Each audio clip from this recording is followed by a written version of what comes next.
Harta adalah amanat dan akan kita pertanggungjawabkan. Allah melebihkan rizki sebagian kita dari yang lain agar kita saling tolong menolong, bantu membantu. Nabi janjikan, siapa yang meringankan beban saudaranya muslim di dunia, Allah akan meringankan bebannya di akhirat nanti. Sebuah jaminan dari baginda Nabi. Si orang yang kita bantu barangkali tidak bisa membalas, Allah yang akan membalas lewat jalan lain yang tidak pernah kita sangka-sangka.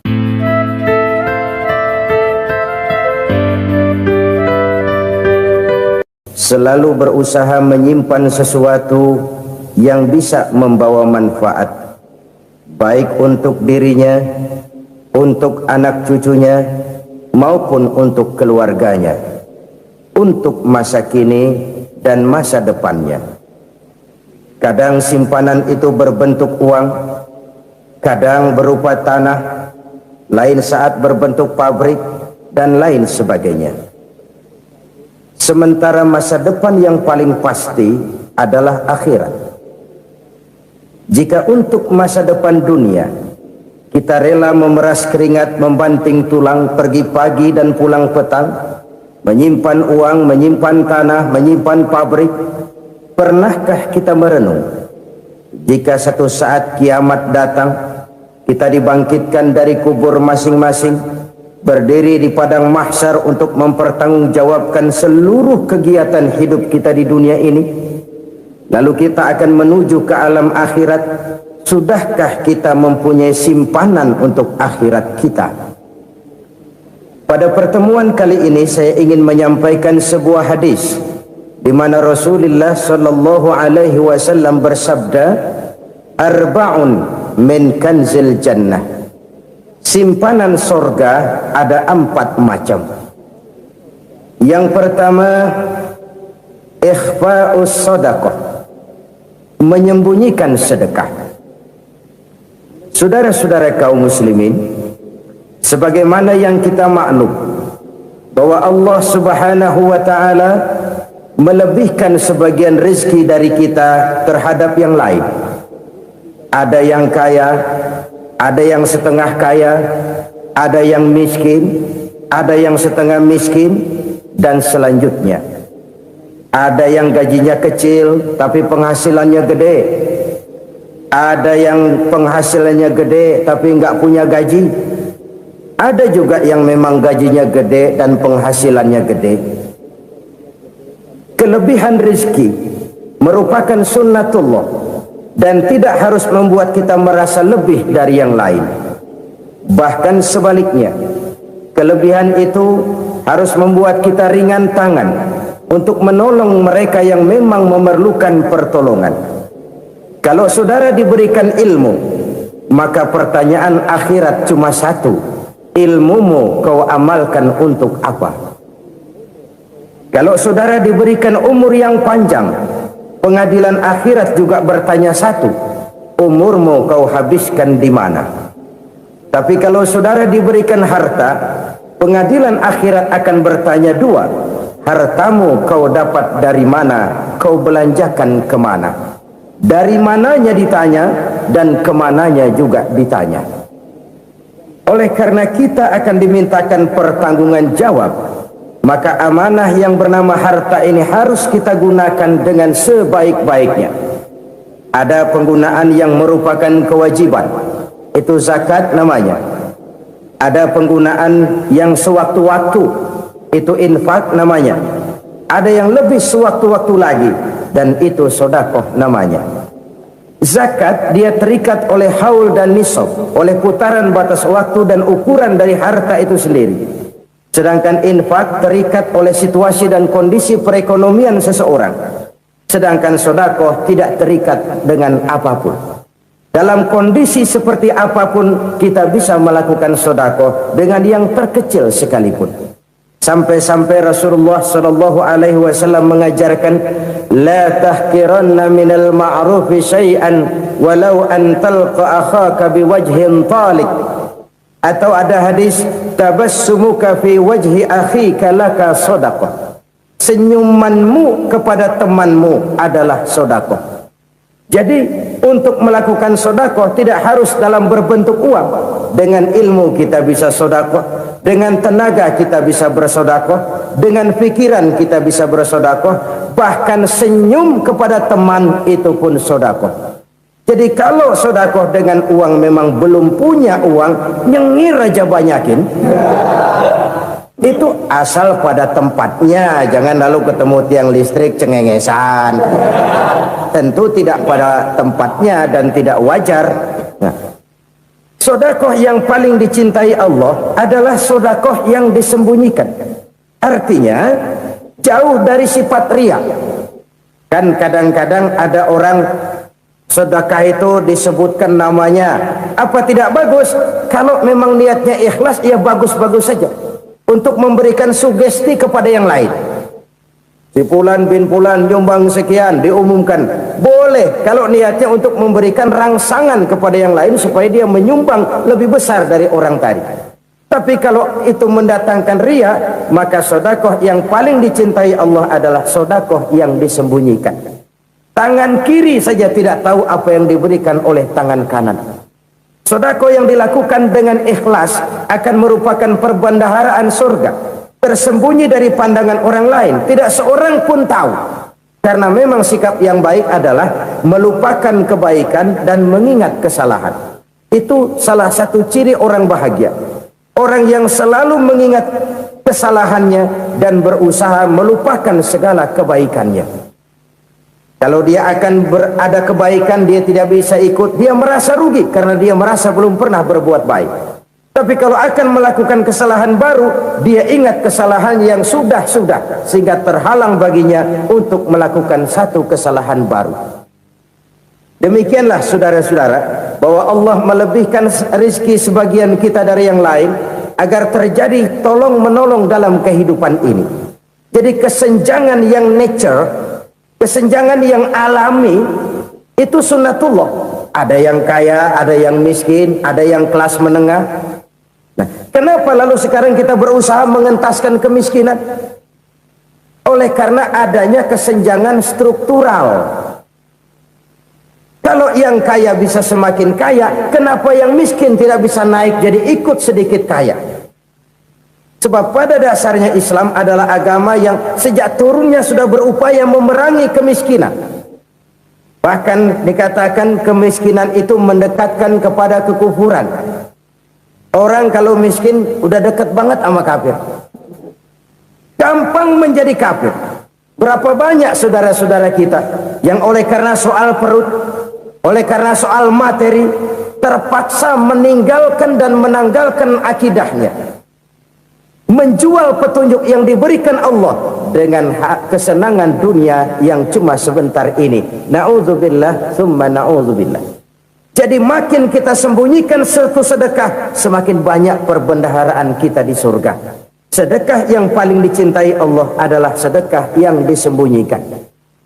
Malahan ada seorang sufi, dia punya kebiasaan kalau pergi sholat Jumat dia bawa uang, itu uang dia taruh di bawah tikar masjid. Dia niat sedekah kepada siapa saja yang nemuin itu duit. Maksudnya apa? Supaya yang nemuin nggak tahu siapa yang punya duit. Demikian dia saking ingin menyembunyikan sedekahnya. Karena sifat riya itu bisa memakan amal kita sendiri. Riya itu termasuk menyebut-nyebut kebaikan kita. Orang yang suka nepuk dada, sedikit-sedikit ngitungnya kalau nggak gua. Tuh kalau nggak gua tuh yang belas itu kalau nggak gua, kalau nggak gua. Iya kalau nggak lu kenapa emang? Orang yang suka menepuk jasa, tuh biasanya memang begitu saudara-saudara. Kalau perang lagi berkecamuk, orang nggak sempat ngaku jadi pahlawan. Tapi begitu perang selesai, yang kagak kenal bedil ngaku pahlawan, mas. Itu sesuatu yang biasa. Oleh karenanya, orang-orang yang ikhlas dalam bersedekah, disembunyikannya sedekah itu, Allah cinta betul. Malahan ada hadis memberikan jaminan, inna sadaqatal mar'il muslimi tazidu fil umri wa tadfa'u mitata su'i. Sesungguhnya sedekahnya seorang mukmin tazidu fil umri, bisa menambah umur panjang, wa tadfa'u mitata su'i, dan menyelamatkan manusia dari mati secara su'ul khatimah. Jadi siapa yang kepengen panjang umur, banyaklah sedekah. Yang bosan hidup, pelit terus. Sedekah menambah panjang umur dan menyelamatkan manusia dari mati secara su'ul khatimah. Pak, katanya umur itu nggak bisa ditambah, nggak bisa dikurangin. Kapan? Kalau ajal sudah datang. Fa idza jaa ajaluhum la yastakhiruna sa'atan wa la yastaqdimun. Kalau ajal datang tidak bisa dimajukan, tidak bisa dimundurkan. Itu kalau ajal sudah datang. Tidak bisa lagi umur ditambah dikurangi, sudah datang. Tapi kalau belum datang, itu kan haknya Allah. Mau ditambah, mau dikurangi, hak prerogatif Allah. Sebagai pencipta manusia, Allah maha kuasa dan maha mampu. Sedekah ini menambah panjang umur dan menyelamatkan manusia dari mati secara su'ul khatimah. Itu orang mati kan sama ya, kondisinya mati, nggak nafas. Tapi hakikat mati kan lain-lain. Ada yang mati itu husnul khatimah, baik akhirnya. Misalnya lagi ngaji mati, lagi sholat mati, lagi sedekah mati. Ini yang dinamakan dengan husnul khatimah, baik di akhirnya. Sebaliknya ada yang su'ul khatimah, jelek di akhirnya. Ini yang jadi catatan akhir. Lagi nyekek botol, mampus. Lagi banting kartu, modar. Su'ul khatimah, jelek pada akhirnya. Sedekah menyelamatkan manusia dari mati secara su'ul khatimah. Dan kita semua kepengen mendapat husnul khatimah, jauh dari su'ul khatimah. Oleh sebab itu yang bisa menyelamatkan kita dari penyakit itu antara lain adalah sedekah yang disembunyikan, yang dikerjakan dengan ikhlas karena Allah, tidak karena kepengen dipuji orang, tidak karena ingin dikatakan orang pemurah. Sebab orang dermawan itu orang yang memberi tanpa harus diminta. Kalau masih harus diminta, ya belum dermawan namanya, masih harus diminta. Kalau nggak diminta ya tulus, lolos, polos. Saudara-saudara kaum muslimin rahimakumullah, harta adalah amanat dan akan kita pertanggungjawabkan. Allah melebihkan rizki sebagian kita dari yang lain agar kita saling tolong menolong, bantu membantu. Nabi janjikan siapa yang meringankan beban saudaranya muslim di dunia, Allah akan meringankan bebannya di akhirat nanti. Sebuah jaminan dari baginda Nabi. Si orang yang kita bantu barangkali tidak bisa membalas, Allah yang akan membalas lewat jalan lain yang tidak pernah kita sangka-sangka. Ada orang tanya, Pak, ini ada orang nyumbang masjid sambil marah-marah, bagaimana? Saya bilang sumbangannya aja ambil, marahnya jangan. Marahnya jangan diambil, itu urusan dia. Saudara-saudara kaum muslimin rahimakumullah, umat Islam ini kan umat yang punya potensi besar. Kadang kita merenung, kenapa kadang-kadang pembangunan masjid kok lambat sekali? Kalau hotel hari ini peletakan pertama, bulan depan peresmian. Supermarket hari ini peletakan batu pertama, minggu depan peresmian. Tapi kalau sudah yang namanya masjid, kadang-kadang peletakan batu pertama sekaligus jadi batu terakhir. 3 tahun, 4 tahun, campur nebar jalak di jalanan, duit dijaring kayak ikan sepat. Apa tidak ada orang Islam yang kaya? Banyak. Apa tidak ada pengusaha muslim yang jadi konglomerat? Ada. Lalu yang belum banyak itu yang komit terhadap nilai-nilai agamanya. Akhirnya kita jatuh jadi umat yang lemah. Belum ada pengusaha konglomerat muslim buka pabrik supermi cap beduk misalnya umpamanya atau pabrik kecap cap sorban supaya identitas keislamannya sedikit kelihatan. Kita jatuh jadi umat yang lemah karena potensi tidak terinventarisir dengan baik. Kita ini ibarat kompor yang cuma matengin nasi orang lain. Potensi kita dimanfaatkan oleh orang lain. Ukhuwah Islamiyah kita baru terbatas kepada silaturahmi. Ukhuwah di bidang ekonomi kita lemah, ukhuwah di bidang kebudayaan kita lemah, apalagi ukhuwah di bidang politik kita lebih rapuh lagi.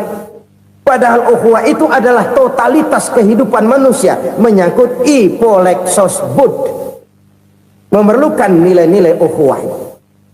Jadi oleh karena itu mari kita menyadari di dalam harta kita, walaupun kita yang cari pergi pagi pulang sore peras keringat banting tulang, di sana ada harta anak yatim, di sana ada hak masjid, di sana ada hak pesantren, di sana ada hak jihad. Berbahagialah seseorang apabila dia oleh Allah dijadikan keran. Keran itu menyimpan air, tapi tidak untuk dirinya, tapi disalurkannya kepada mereka yang memang memerlukannya. Saudara-saudara kaum muslimin rahimakumullah, ini yang pertama. Jadi perbendaharaan surga adalah menyembunyikan sedekah. Orang lain nggak tahu, kita pun nggak pernah ngitung-ngitung. Kita anggap lewat begitu saja, padahal itu deposit akhirat. Satu. Yang kedua, perbendaharaan surga itu apa? Wa kitmanul musibah, menyembunyikan kesulitan. Kadang orang takut menghadapi kesulitan, tapi makin kita merenung, hidup ini kan sebenarnya urusan. Takut sama urusan ya jangan hidup. Tandanya orang hidup itu kalau punya urusan. Urusan melupakan problem, problem sering menimbulkan kesulitan. Kesulitan bukan untuk ditakuti, tapi untuk diatasi dan dicarikan jalan keluarnya. Siapa sih orangnya yang nggak pernah sulit-sulit? Makin tinggi status sosialnya, makin gede urusannya. Makin tinggi kualitas imannya, makin berat tingkat kesulitannya. Cuma memang yang namanya enak itu seperti pelangi. Biang lala itu nggak pernah di atas kepala kita, di atas kepala orang melulu. Lo sih enak lo, kata kita. Dia juga bilang yang enak kan lo. Pelangi itu nggak pernah di atas kepala kita. Kata tukang beca, aduh enak ya naik Mercy. Kata tukang beca, apa yang di dalam mobil Mercy? Aduh enak bener tukang beca, di jok ngeringkuk ngorok pulas bener. Saya kamar pakai AC sejuk, tempat tidur sutra empuk, alga spring bed, gula kulik nggak bisa pulas kalau belum minum Valium, belum tidur. Enak bener tukang beca, di jok ngorok nggak tahu wetan kulon.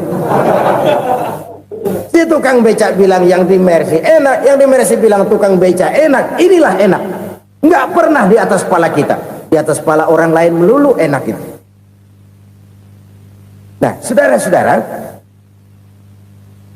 yang merupakan perbendaharaan surga itu orang yang bisa menyembunyikan kesulitan, baik pribadi ataupun rumah tangga. Nih terutama rumah tangga yang jadi soalnya. Kadang-kadang kita ini kalau senang, sebaliknya kalau senang kita diam, kalem aja, cuek.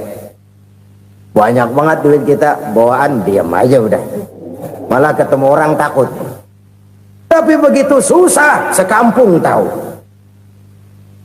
Padahal Nabi mengajarkan perbendaharaan surga itu menyembunyikan musibah, menyembunyikan kesulitan. Kalau enak, cerita sama orang-orang. Kalau nggak enak, rasain sendiri, tekan sendiri, atasin sendiri. Kita kan sebaliknya, senang kita diam, asal lagi susah, paling tidak kita nyari teman buat cerita kesusahan. Siapa orangnya yang nggak pernah susah? Cuma soalnya bagaimana kita mengatasi kesusahan itu sendiri. Begitu juga misalnya kalau orang sudah berumah tangga, itu orang tuanya harus menjadi tempat dia cerita yang enak-enak saja. Yang nggak enak rasain berdua, selesaikan berdua, atasin berdua. Jangan dibalik. Asal senang diam, giliran susah saja. Maknya laporan. Terbalik. Bisa menjaga security informasi. Maka nama bayam keluar diam, malah seluitan. Enak amat lo makan daging ayam. Security informasi. Saudara-saudara kaum muslimin rahimakumullah, ujian yang terberat itu yang pernah diberikan kepada para nabi para rasul, para aulia, para ulama, makin tinggi keimanan, makin berat bentuk kesulitan. Ayo saya kemukakan satu contoh saja. Ada seorang nabi yang kaya, nabi kaya, namanya Nabi Ayub. Iblis kalau orang begini kan keki, ibadahnya rajin, kaya. Yang kayak begini susah digodain. Kalau ibadahnya rajin, miskin, enggali bisa disogok. Sini imannya mantap, ibadahnya rajin, kaya, nabi lagi. Oh, tapi namanya iblis nggak kurang akal. Laporan, Tuhan, kenapa Les? Ya ini bahasa saya, bahasa Qurannya sih nggak gitu. Itu hambamu yang namanya Ayub, dia rajin ibadah cuma karena dikasih kaya aja. Coba kasih miskin dia, berhenti dia sembahyang. Ah, kamu bisa aja. Saya tahu Ayub itu hambaku yang ikhlas. Saya buktiin Tuhan, silahkan. Dibuktiin lah, iblis turun ke alamin. Yang mula-mula dia lakukan, dia rusak sawah ladang Nabi Ayub. Dia binasakan binatang ternak Nabi Ayub. Sehingga dalam waktu singkat, jatuhlah Nabi Ayub dari orang paling kaya jadi orang paling miskin. Beliau masih ibadah di mihrab dalam masjid. Datang iblis. Saudara Ayub, ya, lagi ngapain? Ibadah. Nyembah Allah, nyembah Allah. Oh, percuma. Kenapa? Tuhan yang ente sembah nih, dia udah bikin miskin ente. Sawah ladang ente hancur lebur, binatang ternak binasa. Sekarang ente jadi orang paling miskin. Ngapain nyembah Tuhan kayak begitu? Tekor. Udah berhenti dah ibadah, berhenti ibadah. Ini iblis sama Tuhan laporannya lain, yang dikerjakan kepada Nabi Ayub juga lain. Benar begitu iblis, kata Nabi Ayub. Iya, sawah ladang saya habis, buras. Binatang ternak saya binasa, binasa. Saya miskin, bangpak. Apa jawab Nabi Ayub? Bukan innalillahi, ya, ini hebat. Alhamdulillahillazi a'tani wa akhadha minni. Segala puji bagi Allah yang telah memberikan harta kepada saya dan sekarang mengambilnya lagi. Alhamdulillah. Allah yang ngasih, Allah yang ambil.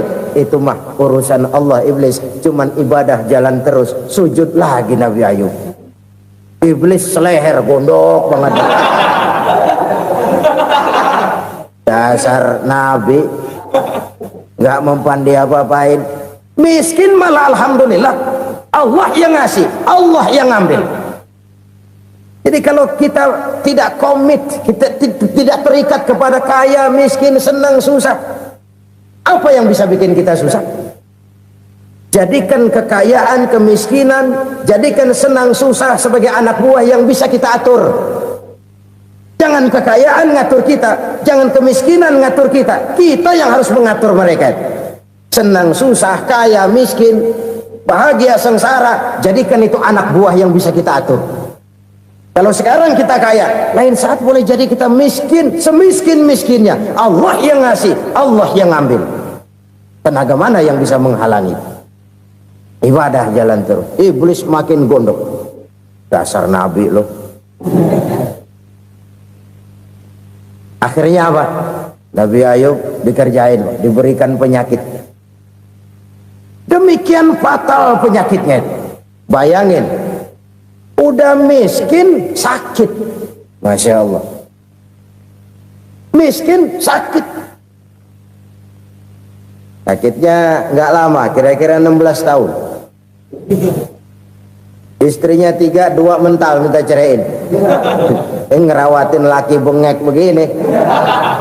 Senang belum tentu, susah udah pasti nih. Cerai aja, cerai dah. Cerai. Tinggal satu Siti Rahmah yang setia menemani beliau. Sesetia-setianya hati perempuan. Satu saat Siti Rahmah bilang, "Bang, iya, abang kan Nabi bang. Lalu namanya Nabi kan doanya jarang meleset bang. Maksud kamu minta kenapa sih sama Tuhan biar abang sembuh baik dah bang?" Siti Rahmah, iya. Saya sakit berapa tahun sih dah? 16 tahun bang. Sebelum ini saya sehat berapa tahun? Ya kira-kira 60 tahun bang. Nah coba ente banding-bandingin Rahmah. Saya dikasih sehat 60 tahun. dikasih sakit 16 tahun, sudah nggak sabar mau doa kepada Allah minta sembuh. Saya malu kepada Allah. Diuji dengan yang luar biasa seperti ini, tidak mengganggu stabilitas kehambaannya. Dia tetap menghamba kepada Allah Subhanahu wa ta'ala. Saudara-saudara kaum muslimin rahimakumullah, kunci menghadapi kesulitan itu apa? Allah jelaskan dalam satu ayat, wa basyiris sabirin alladzina iza asabathum musibah qalu inna lillahi wa inna ilaihi raji'un. Gembirakan orang-orang yang sabar. Siapa mereka itu? Yang apabila mendapat musibah mereka kembali kepada keyakinan dasar, segalanya dari Allah dan segalanya akan kembali kepada Allah. Ini konsepsi dasar dari sikap muslim dalam menghadapi berbagai kesulitan. Segalanya dari Allah, segalanya akan kembali kepada Allah. Kalau ini sudah kondisi dasarnya, maka kita akan lapang menghadapi kenyataan bagaimanapun pahitnya. Apakah itu namanya miskin, apakah itu namanya sakit, bahkan maut sekalipun, segalanya dari Allah, segalanya akan kembali kepada Allah. Ini sikap hidup, bukan sekedar ucapan. Kita kadang-kadang menjadikannya sebagai ucapan, mulutnya sehingga berhenti innalillahi wa inna ilaihi rajiun, tapi nangisnya terus gerung-gerungan. Bukan itu, ini kesadaran moral. Kalau segalanya dari Allah, segalanya kembali kepada Allah, kan sebenarnya cuma nunggu giliran. Hari ini saya nyembayangin dia, entah hari apa saya disembayangin orang. Hari ini saya antar dia ke kubur, entah hari apa orang nganterin saya ke kubur. Hari ini saya tahlilkan dia, entah nanti kapan orang tahlilkan saya. Segalanya dari Allah, segalanya akan kembali juga kepada Allah. Oleh sebab itu saudara-saudara, kesulitan bukan untuk ditakuti. Kesulitan justru untuk diatasi, dicarikan jalan keluarnya. Dan tidak ada orang yang tidak pernah mendapat kesulitan. Tidak ada.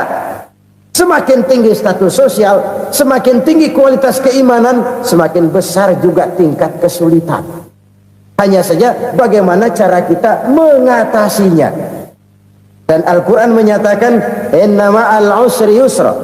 Di balik kesulitan itu pasti ada kemudahan. Roda itu berputar. Karena itu Rasulullah sallallahu alaihi wasallam mengingatkan kepada kita, ta'arraf ilallahi fir raha ya'rifka fis syiddah.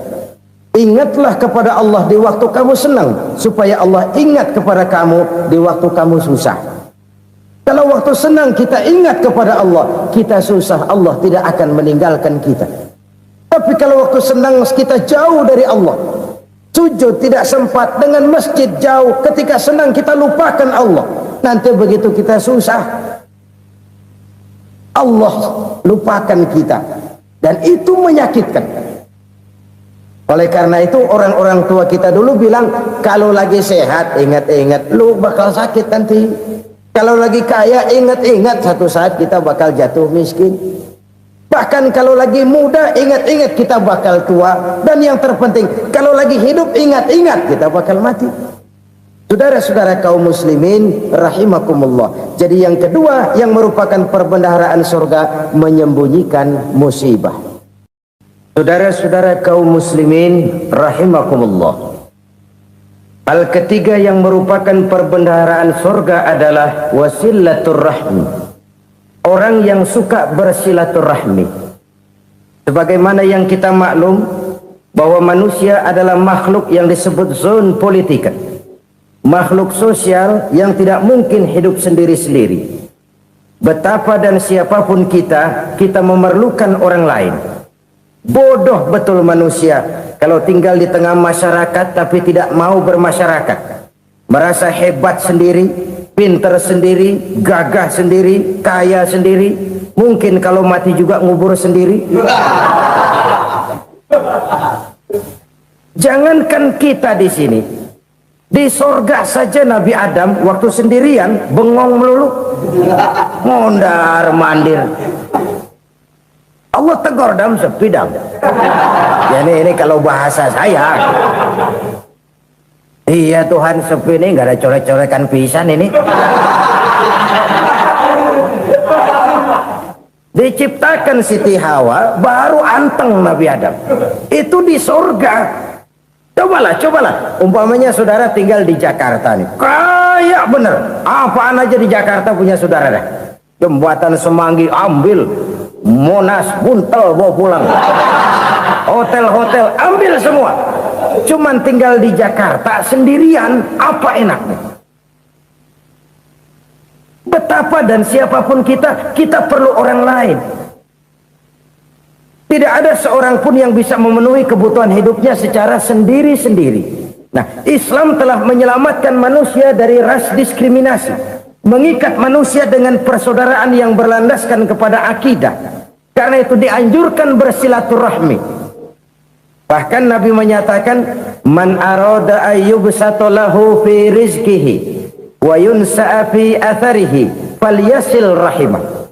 Siapa yang kepengen diluaskan rezekinya dan dipanjangkan usianya, banyaklah ia bersilaturahmi. Siapa yang kepengen dimudahkan rezekinya, hendaknya ia banyak bersilaturahmi. Kalau banyak teman, kesulitan kan paling tidak ada tempat cerita. Udah susah sendirian, kita pikirin diri, nggak ada tempat tukar pikiran. Cepet banget sama bengek. Dilawan sendiri. Nah, secara makro kita bisa berkata, tidak mungkin ada kemenangan kalau tidak ada kekuatan. Tidak ada kekuatan kalau tidak ada kesatuan dan persatuan. Tidak mungkin ada kesatuan dan persatuan tanpa semangat silaturahmi. Kalau umat Islam mau menang, dia harus kuat. Kalau umat Islam mau kuat, dia harus bersatu. Kalau umat Islam mau bersatu, dia harus membudayakan silaturahmi ini. Bahkan sampai-sampai kata Nabi, kalau bisa cari nilai tambah. Apa? Silman qata'ak. Bersilaturahmilah kau kepada orang yang marah denganmu. Masya Allah, indahnya ajaran agama kita. Orang yang marah pun kepada kita, kata Nabi, kalau bisa bersilaturahmilah kepadanya, kepada orang yang marah itu. Di situ nilai tambah. Cuman jujur nih hadis, ngucapinnya gampang, ngamalinnya yang berat banget. Orang marah sama kita, kita disuruh silaturahmi, ada apa malu? Lu marah, ada gua marahan lagi. Tunggu pikirin. Saudara-saudara kaum muslimin rahimakumullah. Tapi ini yang diajarkan, bahkan ini yang dicontohkan oleh baginda Rasul. Bagaimana begitu mudah, misalnya satu saat Abu Jahal ini ngatur strategi bagaimana bikin Muhammad celaka. Dia gali lubang di depan tempat tidurnya. Dia tutupin daun korma. Terus dia panggil seseorang, ke sini. Kasih tahu Muhammad, pamannya sakit keras, minta ditengokin. Berangkat orang ini ke sana. Muhammad, labbaik. Pamanmu sakit keras, dia minta ditengokin. Baik, saya akan datang menjenguk beliau. Berangkatlah Nabi ke rumah Abu Jahal tanpa prasangka apapun. Abu Jahal udah pasang setil, selimut 3 rangkap setengah dipakai, persis kayak orang meriang. Tapi sembari ngintip dari balik selimut, begitu Muhammad buka pintu, nah masuk perangkap nih. Muhammad jalan menuju tempat pembaringan. Makin lama makin dekat, makin lama makin dekat, makin dekat ke lubang yang dipasang oleh Abu Jahal itu. Dalam hati Abu Jahal, terus dah jatuh, mampus dah lo ini. Mampus lo hari ini. Apa yang terjadi? Malaikat Jibril datang. Muhammad, pamanmu cuma pura-pura sakit. Di depan tempat tidurnya ada lubang perangkap supaya kamu jatuh ke situ. Sudah, kamu pulang. Balik kanan Nabi. Sudah hampir jatuh ke lubang, balik kanan, pulang. Bayangin kecewanya Abu Jahal. Muhammad dikit lagi, Muhammad dikit lagi. Enggak paman, saya pulang aja. Emosi bangun dari tempat tidur, enggak sadar kalau lagi pura-pura sakit. Lompat ngejar Nabi, dia lupa dengan lubang yang dia gali. Pusrak, nyemplung sendiri ke dalam lubang.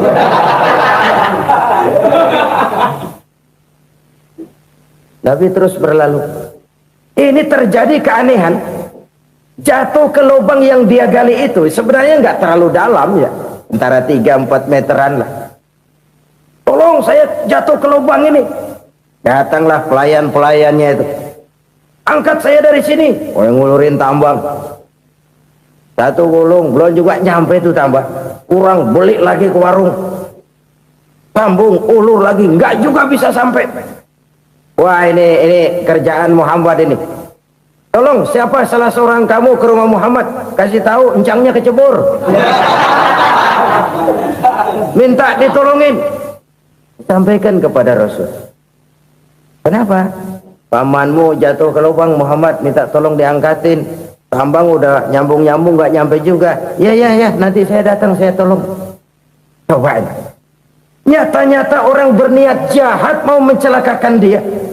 Datang dia menolong. Ini yang disebut air tuba dibalas air susu ya ini. Bukan sebaliknya. Air tuba dibalas air susu.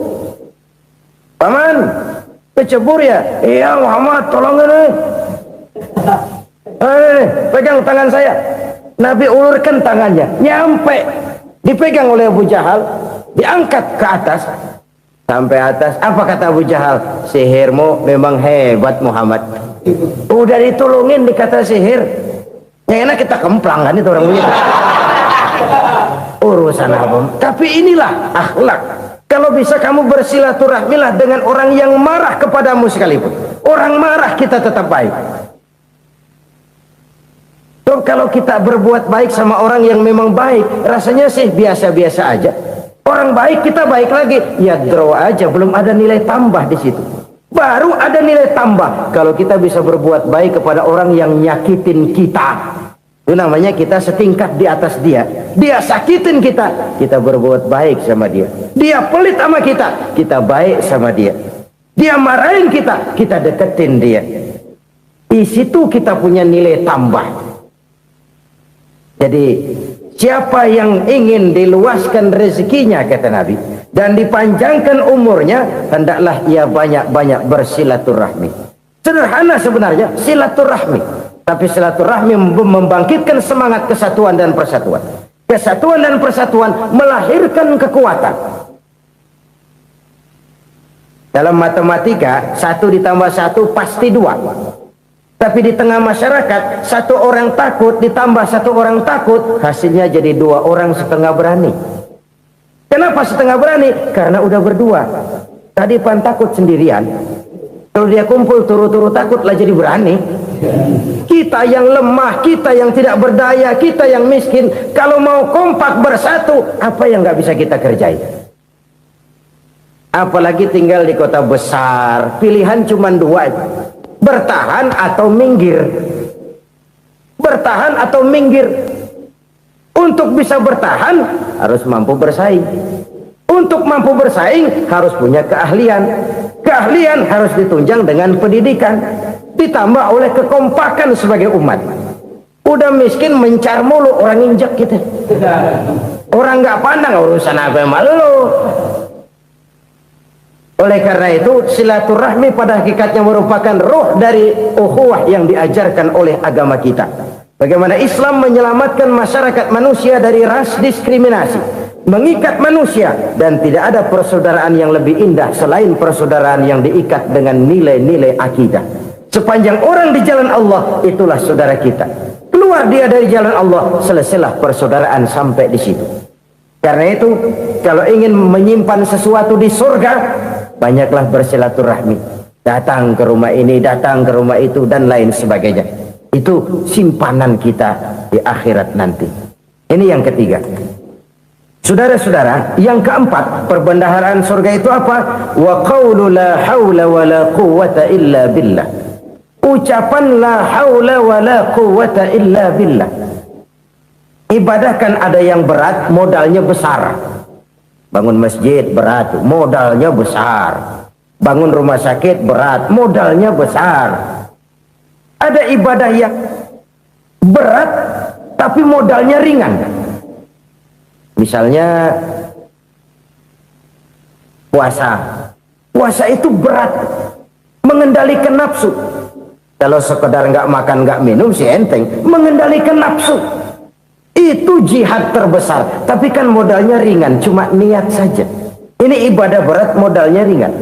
Ada ibadah yang ringan, modalnya juga enteng. Seperti termasuk ucapan la haula wa la quwwata illa billah. tanpa sadar. La haula wala quwata illa billah. Nyelengin tuh di surga. Nyelengin, kita nggak terasa nyelengin simpenan akhirat. La haula wala quwata illa billah. Nyimpan lagi. Kaget. La haula wala quwata illa billah. Nyimpan lagi. Banyak simpenan. Walaupun sebenarnya yang dimaksud di sini adalah kesadaran batin bahwa tidak ada daya dan kekuatan kecuali Allah. Itu intinya. Kita memulai pekerjaan disunahkan baca bismillah, kan begitu? Apa itu? Kesadaran moral bahwa ini saya bisa kerjakan. Saya kerjakan ini dengan menyebut nama Allah. Kenapa? Kalau Allah tidak memberikan daya dan kekuatan, mana mampu saya kerjakan ini. Maka saya kerjakan ini dengan menyebut nama Allah. Bismillah. Kesadaran moral. Manusia hanya wajib berusaha, tapi nggak pernah wajib berhasil.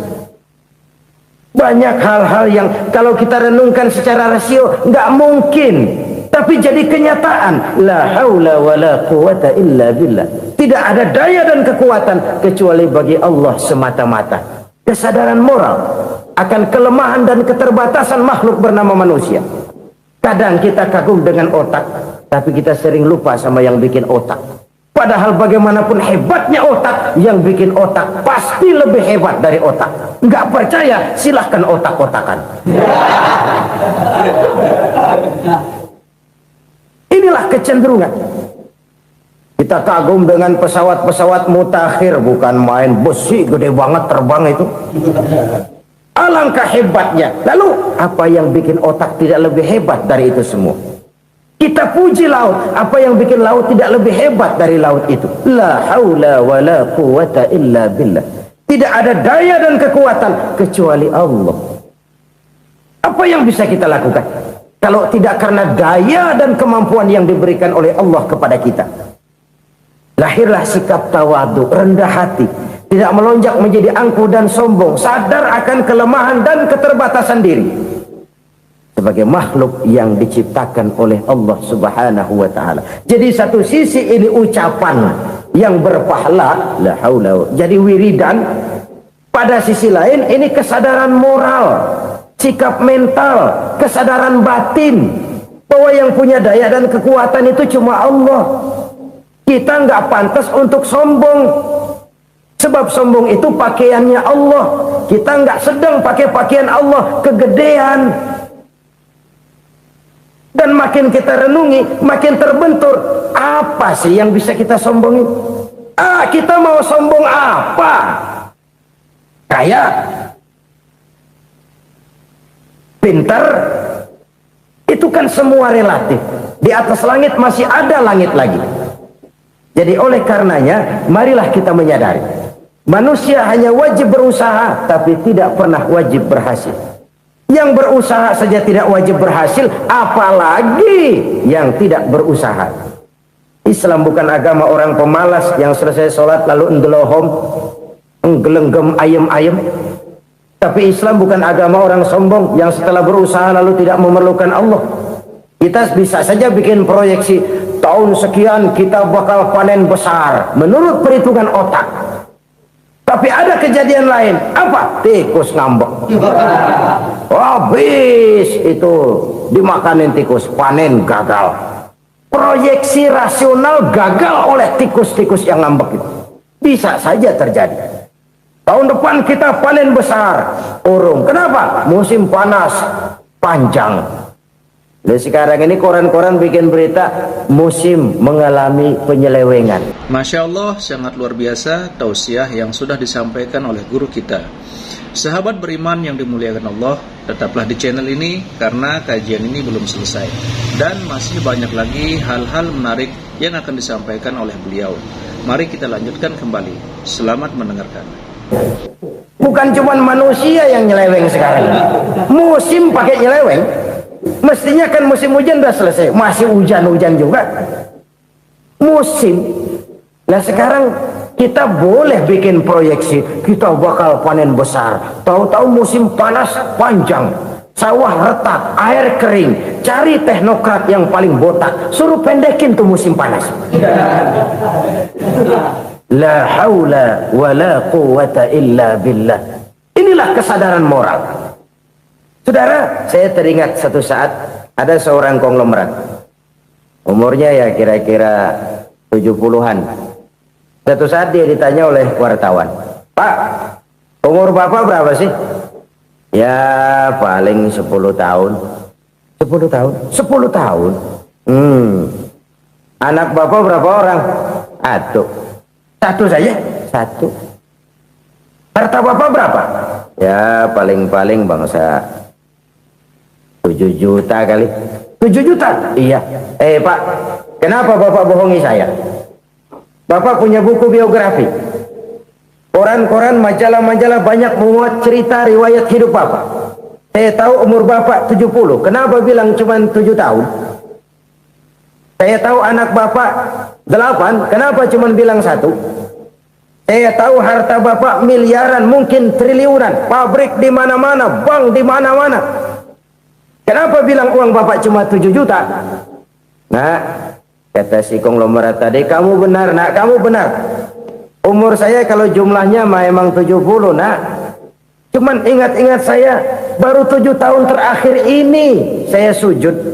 Baru 7 tahun terakhir ini saya berusaha dekat dengan Allah. Saya laksanakan perintahnya, saya jauhi larangannya. 7 tahun inilah rasanya yang ada nilainya di hadapan Allah. Yang 63 tahun matong, kelabu, kelem umur gue. Habis untuk maksiat, untuk munkarat. Maka ketika ditanya tadi, umur saya 7 tahun itu. Oh begitu Pak. Oh iya. Lalu anak Pak, anak Bapak kan 8.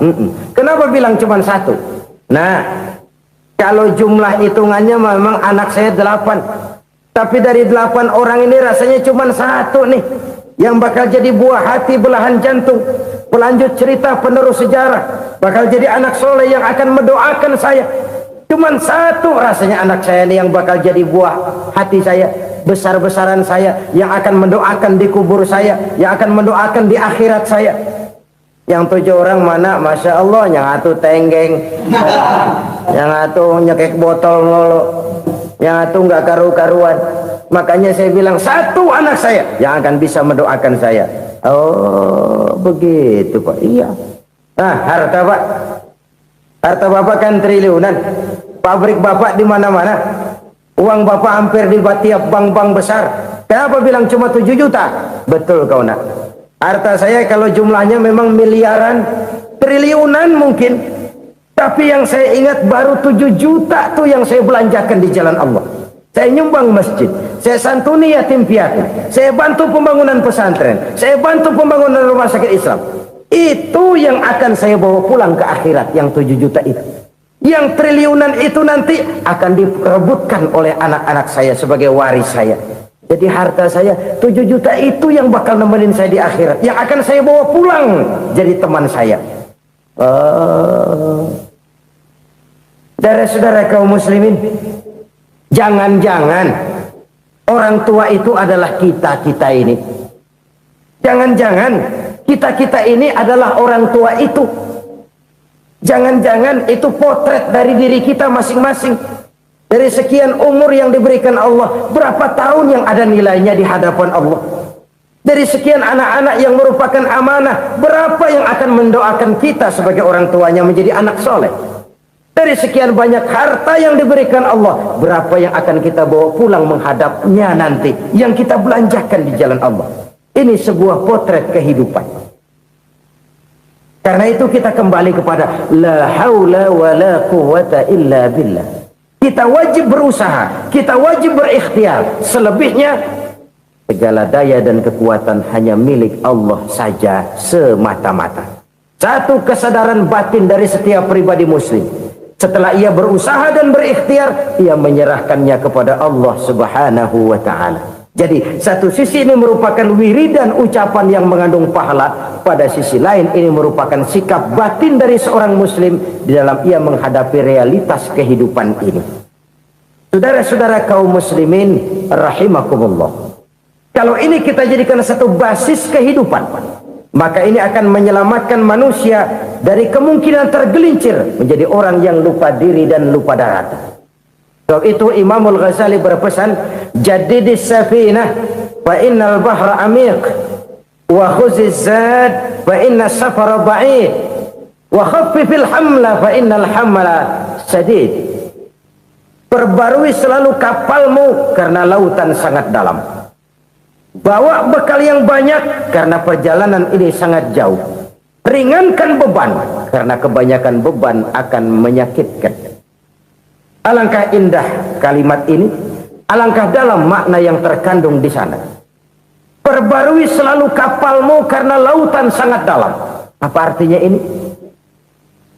Jaga mentalmu baik-baik. Pelihara imanmu baik-baik karena hidup penuh cobaan seperti lautan. Kita kalau berlayar di lautan kan kadang-kadang tenang, angin bertiup sepoi-sepoi basah. Jika malam datang bintang gemintang bertabur menghias cakrawala, rembulan memantulkan sinarnya dengan indah. Dalam keadaan begitu berlayar enak, tapi lain saat ombak menggunung, halilintar menyambar, angin topan bertiup. Berapa banyak sudah saudara-saudara kita yang tenggelam di lautan dunia tanpa sadar bahwa dia belum sampai kepada pantai yang akan dituju. Berapa banyak sudah saudara-saudara kita yang tenggelam di lautan dunia ini tanpa sempat bangkit lagi. Dia menyangka sudah sampai kepada tujuannya. Hati-hati kapal jangan sampai bocor karena lautan sangat dalam.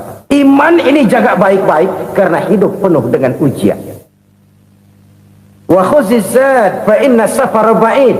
Bawa bekal yang banyak karena perjalanan sangat jauh. Saudara mau ke Bandung, bawa duit. Saudara mau ke Surabaya, banyakan lagi duitnya. Saudara mau ke Mekah, gepokan, iketan tuh duit nggak lembaran lagi. Makin jauh perjalanan, makin banyak bekal yang harus kita bawa.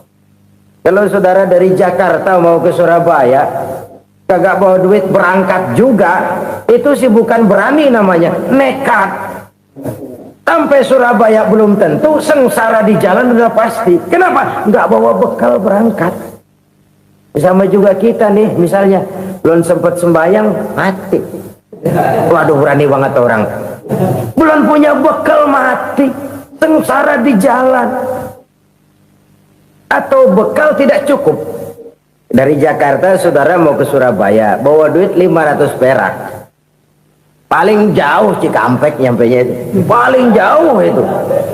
Antara jauhnya perjalanan dengan bekal yang saudara bawa tidak seimbang. Hidup ini perjalanan panjang. A walking tour. Dimulai dari alam arwah. Sebelum jasad diciptakan, roh diciptakan lebih dulu. Dari situ pindah ke alam rahim. Dari alam rahim pindah ke alam dunia. Dari alam dunia pindah ke alam barzah. Baru menuju akhirat. Satu perjalanan panjang. Kalau bekal tidak bawa, sengsara di jalan. Bawa bekal yang banyak karena perjalanan ini sangat jauh. Wa khaffifil hamla, ringankan beban karena beban itu cuma akan menyulitkan. Kalau bekal itu sih keperluan, tapi beban nggak kita perluin, cuma ngeberat-beratin. Apa ini beban? Dosa, kecurangan, kebatilan, kezoliman, ketidakadilan, kesewenang-wenangan. Itu akan jadi beban kita di akhirat. Alangkah celakanya, perjalanan panjang, bekal tidak bawa, beban kelewat banyak, alamat sengsara di jalan. Pahala tidak ada, dosa berlipat ganda. Na'udzubillah, summa na'udzubillah. Kalau kita rangkum nasihat Al-Ghazali dengan kisah si konglomerat tadi, kita akan mengambil kesimpulan. Pertama, bekal terbaik dalam menghadapi gejolak kehidupan ini tidak lain adalah iman. Yang kedua, pahala dan dosa. Dua hal kontroversial. Pahala adalah bekal, dosa adalah beban. Tapi kita sekarang kan tidak begitu terangsang kepada yang abstrak. Orang berlomba mencari yang konkret-konkret saja, yang real. Kalau memang dosa, benjol dong, kira-kira begitu. Kira-kira begitu. Persis orang Yahudi dulu. Orang Yahudi itu kan pernah minta kepada Nabi Musa, Ya Musa, lan nu'mina laka hatta narallaha jahrah. Musa, kami nggak bakal mau beriman kepada Allah kalau belum kami lihat Allah ada nongkrong di depan kami. Kalau memang Tuhan ada, taruh dong di depan kami. Mau yang konkret-konkret saja. Kalau memang dosa, benjol dong. Kalau memang pahala, berasa dong. Orang terangsang kepada yang real, yang konkret-konkret saja. Karena itu, untuk mengejar dosa orang mau bayar. Tapi untuk mengejar pahala, walaupun tidak bayar, orang segan. Ini yang dikatakan oleh Nabi, kamu mengharapkan ke surga, tapi kamu berat melaksanakan sesuatu yang bisa membawa kamu ke surga. Kamu ingin jauh dari neraka, tapi tiap saat kamu lakukan perbuatan-perbuatan yang justru menjerumuskan kamu ke neraka. Idda'aitum an-najata minan nar wa ramaitum fiha anfusakum. Kamu ingin selamat dari neraka, tapi kamu lemparkan diri kamu ke neraka. Kamu ingin masuk surga, tapi berat sekali kamu melakukan perbuatan-perbuatan yang bisa menyampaikan kamu di surga. Saudara-saudara kaum muslimin rahimakumullah. Jadi hal keempat yang merupakan perbendaharaan surga adalah la haula wa la quwwata illa billah. Satu sisi ini merupakan ucapan yang memperberat timbangan akhirat. Pada sisi lain ini merupakan sikap hidup seorang muslim. Kesadaran batin yang sangat dalam bahwa tidak ada daya dan kekuatan kecuali Allah. Dan itu kita simbolkan pada saat memulai pekerjaan dengan Bismillah, dengan menyebut nama Allah. Satu kesadaran moral, saya hanya bisa melakukan ini karena diberikan daya dan kekuatan oleh Allah. Lahirlah sikap tawadu, rendah hati, tidak melonjak menjadi angkuh dan sombong.